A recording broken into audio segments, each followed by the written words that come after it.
परमेश्वर की लीला अपरंपार है। वो जब चाहे, जहां चाहे, कहीं भी, कभी भी, किसी भी रूप में प्रकट हो सकता है। कहते हैं, मैं रोवत हूं सृष्टि को, सृष्टि रोवे मोहे, गरीब दास इस वियोग को समझ सके ना कोई। परमेश्वर चारों युगों में प्रकट होते हैं। सतयुग में सत सुकृत नाम से, त्रेता में मुनीन्द्र नाम से, द्वापर में करुणामय नाम से और कलयुग में अपने वास्तविक कबीर नाम से आते हैं।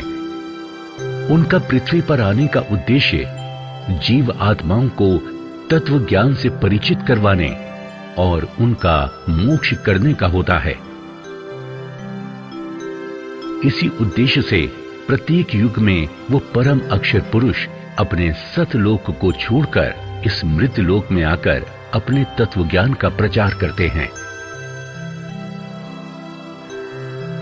आज से लगभग 600 वर्ष पूर्व भारत, जिसे जम्बू द्वीप भी कहा जाता है, इसके उत्तर प्रदेश राज्य के काशी नगर में सन 1398 में शिशु रूप में लहरताला नामक तालाब में कमल के फूल पर सह शरीर सतलोक से आकर प्रकट हुए और 120 वर्ष लीला करके अपनी इच्छा से सह शरीर ही अपने निज लोक सतलोक चले गए। इस दौरान उन्होंने बहुत से चमत्कार किए, बहुत से लोगों का दुख दूर करके उन्हें सुखी जीवन प्रदान किया। उन्होंने अपने तत्व ज्ञान को लोकोक्तियों, साखियों, कविताओं व दोहों के माध्यम से लोगों तक पहुंचाया। वे शास्त्र अनुकूल ज्ञान दिया करते थे, जिसे सुनकर बहुत से लोग उनकी शरण ग्रहण करने लगे। लोगों को लाभ होने लगा, जिस कारण से अन्य ब्राह्मणों, ऋषियों, पंडितों, काजी व मुल्लाओं के पास लोग कम जाने लगे, मानो जैसे उनकी दुकानें बंद होने लगी। काजियों, मुल्लाओं व पंडितों और ब्राह्मणों ने ईर्ष्यावश होकर अपने अपने तरीके से कबीर परमेश्वर का विरोध करना शुरू कर दिया। ज्ञान चर्चा में जब नहीं हरा पाए तो हिंसा पर उतर आए। इतिहास गवाह है कि परमेश्वर कबीर साहिब जी को हिंदू व मुसलमान धर्म के गुरु और पीरों द्वारा कितनी पीड़ा उठानी पड़ी।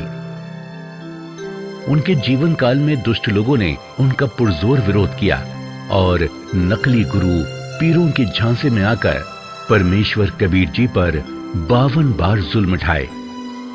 उनको मारने की कोशिश की गई और उन्हीं में से एक कोशिश थी कबीर परमेश्वर जी को खूनी हाथी से मरवाने की।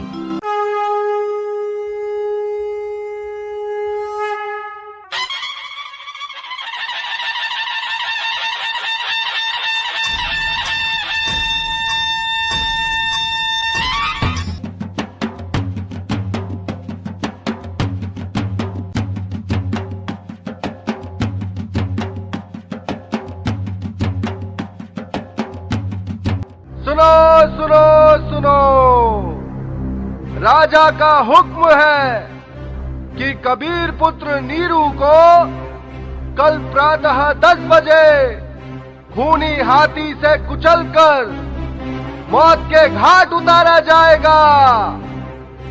इसीलिए सभी नगर निवासी सजा देखने दंडित गृह पहुंच जाए।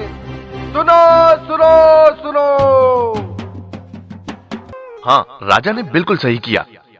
अब की बार वो नहीं बच पाएगा।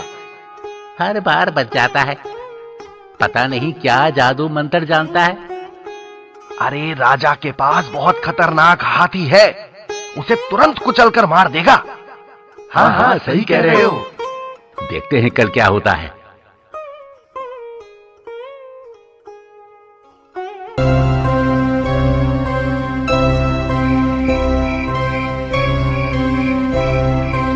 हाँ, सब तैयारियां हो चुकी हैं। हाथी को खूब शराब पिलाना।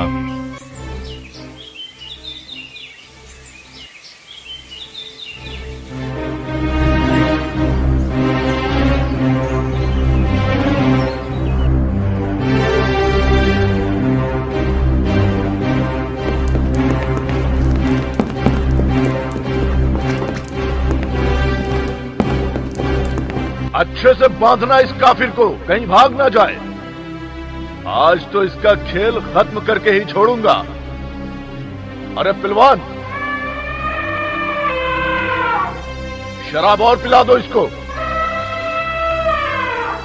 ताकि ये इस काफिर का जल्द ही काम तमाम कर दे। आज तो कबीर निश्चित ही मारा जाएगा। हाँ हाँ, आज ये जुलाहा नहीं बच पाएगा। अरे खूनी हाथी इसे तुरंत मार देगा। हाँ हाँ, वो देखो, आज तो पीलवान हाथी को शराब भी पिला रहा है। अब तो उसका बिल्कुल काम तमाम हो जाएगा। हाँ,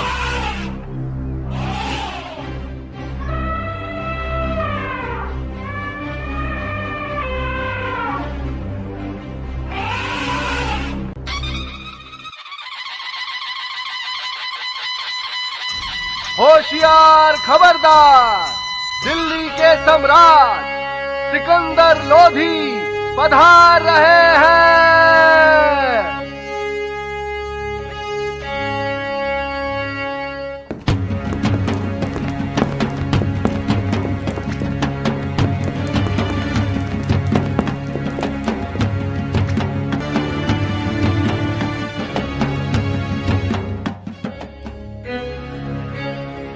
महाराज सिकंदर लोधी की जय, महाराज सिकंदर लोधी की जय, महाराज सिकंदर लोधी की जय, दिल्ली के सम्राट सिकंदर लोधी की जय हो।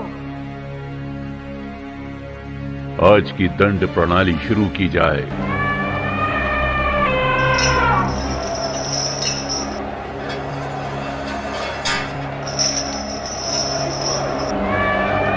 मारो मारो मारो मारो मारो मारो मारो मारो।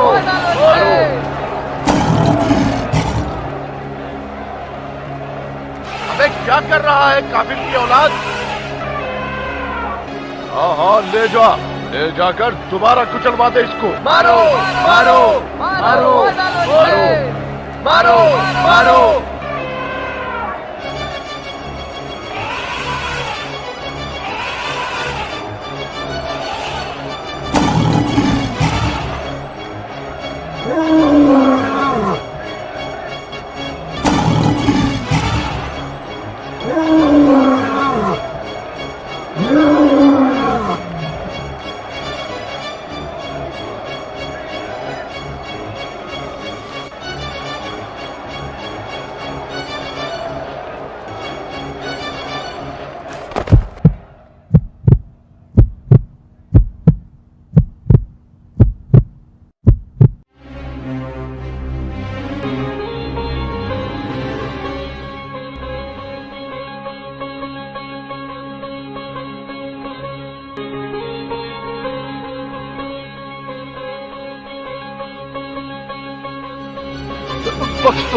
बख्श दो परवरदिगार, सिर्फ अब की बार मेरे गुनाह माफ कर दो। आप ही अल्लाह हैं, मुझे बख्श दो। मेरे से भारी भूल हो गई है कि मैं आपको पहचान न सकूं। आप स्वयं अल्लाह पृथ्वी पर आए, मुझे बख्श दो, मुझे बख्श दो।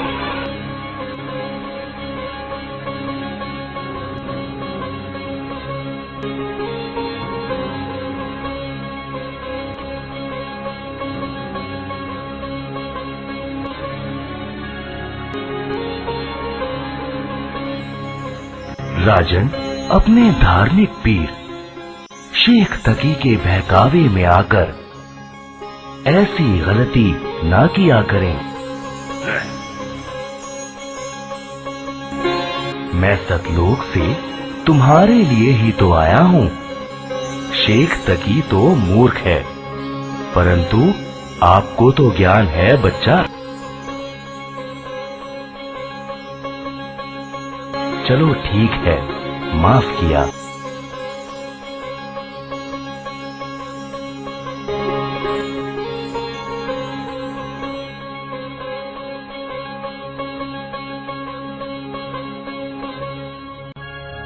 इस तरह शेखत्ती ने अन्य कबीर जी के विरोधियों के साथ मिलकर उन्हें हाथी से मरवाने की भी एक नाकाम कोशिश की, लेकिन मारे नहीं मरे कबीर सब प्रयत्न व्यर्थ रहा।